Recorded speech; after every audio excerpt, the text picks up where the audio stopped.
Hello, my name is Mira and I'm going to give you a very brief tour about how to get started editing wiki pages. And the first thing I do is I go to wiki.ucl.ac.uk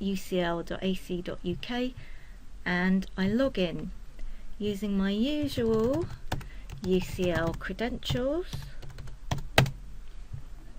And there I am in here. I'm just going to use my own space, my personal space, to show you a few things. You'll probably be working in a different space. Here we have a nice blank page, and in the next few moments I'll show you how to divide that into two columns to add a bit of text, some images, a video, a table of contents, and then if you want it, a search box. First thing that I do is I'm going to click on the edit button, and then I can see some controls here. So first things first, if I go into the toolbar and I click on page layout, this is where I get to choose a two column section here if I want to. There are other layouts as well. So there are my two columns.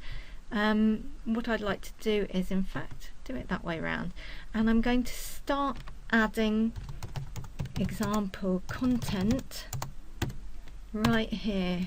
Some text, example heading 1 again, some more text, example heading 1 yet again. Okay, what I'm doing here is illustrating that in order to get our table of contents to work, we need to style our text using this menu down here and make sure all our headings are formatted as headings. And if I do that,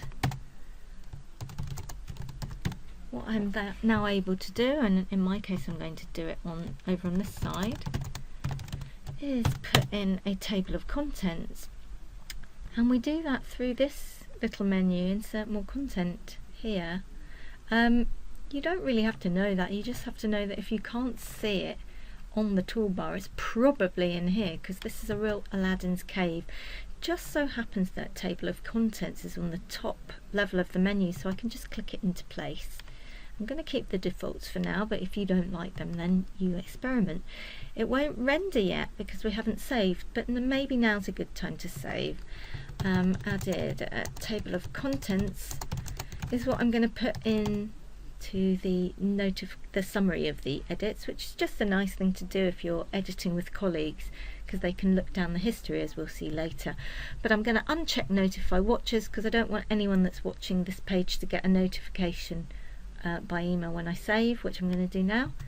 And when I save, the page will render and you can see what's happened here. Here are our headings, our table of contents as links, and here are our headings. So if the page got very long, we could easily navigate using the table of contents. I'm going to go back in and edit and add a few more things to make the page a little bit more interesting. So let's add an image first. Back to the toolbar, there's a button for that, so I can click on that. I could drag and drop files, or I can browse files in the usual way, but what I've got here is one I uploaded earlier, and I can just click on that and insert, and there it is. I'm going to make this a bit smaller, maybe 300 pixels, but you can always experiment. I'm going to give it a border, so that's good. What about a video? Well, that's even easier, because the way Confluence is set up, if I have a video I want to add, all I need to do is go to its share link, there's usually a share link, copy that and simply paste into Confluence while editing. Now I'm getting prompted to, you occasionally do, add your username again, which I've just done. That's going to render it fine and nicely.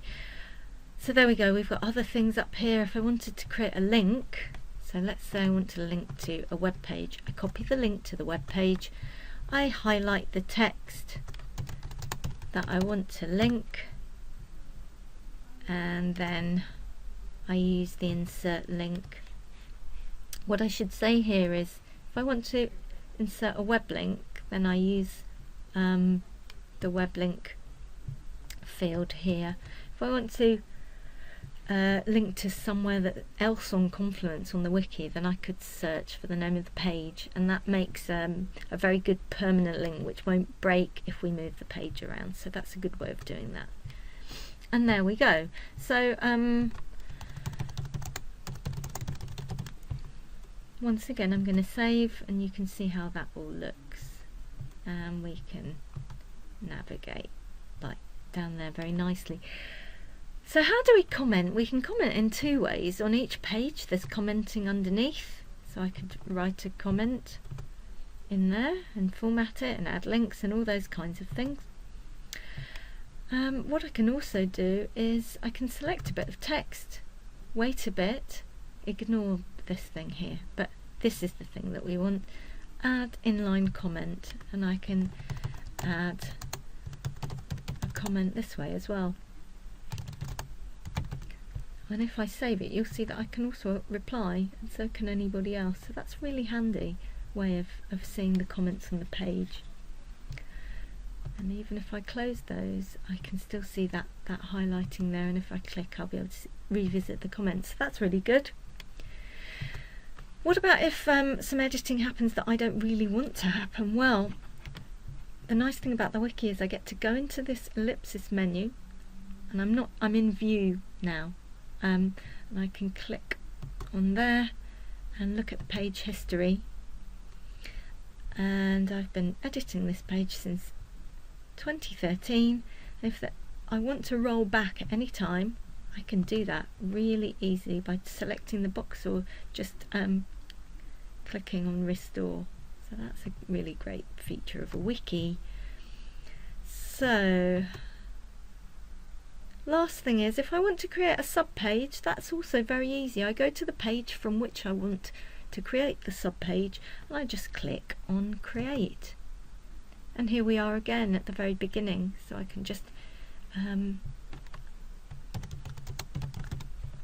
everything I want to add using that same menu, and then save for the first time at the end. I won't do that now here though. Okay, that's all. Hopefully you've got started now, and happy wiki editing. Bye bye.